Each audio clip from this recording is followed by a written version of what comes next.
जी, तो उमर फ़ारूक पूछ रहे हैं कि मीटर की रीडिंग कैसे करते हैं। तो आज हम आपको बताते हैं कि एक सिंगल फेज़ मीटर को आपको कैसे पता चलेगा कि आपके कितने यूनिट चले हैं। तो ये एक सिंगल फेज़ मीटर है। इसमें आप सबसे पहले ये नंबर 1 साइड पे कोने पे आ रहा है, लेफ़्ट साइड के कोने पे ऊपर नंबर 1 ये आता है मीटर नंबर, और ये 2 नंबर 2 है रीडिंग 1344 यूनिट इसके चले, जिसके KWH आता है।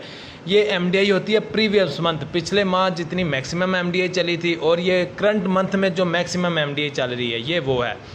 और आगे ये जो अभी मुतलका इस वक्त यानी इस वक्त मीटर की जो पल्स है वो रुकी हुई है, इसका मतलब इसके ऊपर लोड नहीं है। फिर बताते हैं, ये पहले नंबर पे आता है मीटर नंबर है, फिर रीडिंग आती है, दूसरे नंबर पर रीडिंग आती है, कोने के ऊपर नंबर 2 लिखा हुआ है लेफ़्ट साइड पे, ठीक है। तीसरे नंबर पर पिछले मंथ की MDI आती है, ठीक है। चौथे मंथ पर करंट मंथ की MDI आती है। पाँचवें नंबर पर जो इस वक्त लोड चल रहा होता है वो MDI आती है। तो दूसरा नंबर जो है वो आप समझ लें कि सिंगल फेज मीटर में जो दूसरा नंबर है वो रीडिंग होती है, आप उसे रीडिंग कंसीडर करें।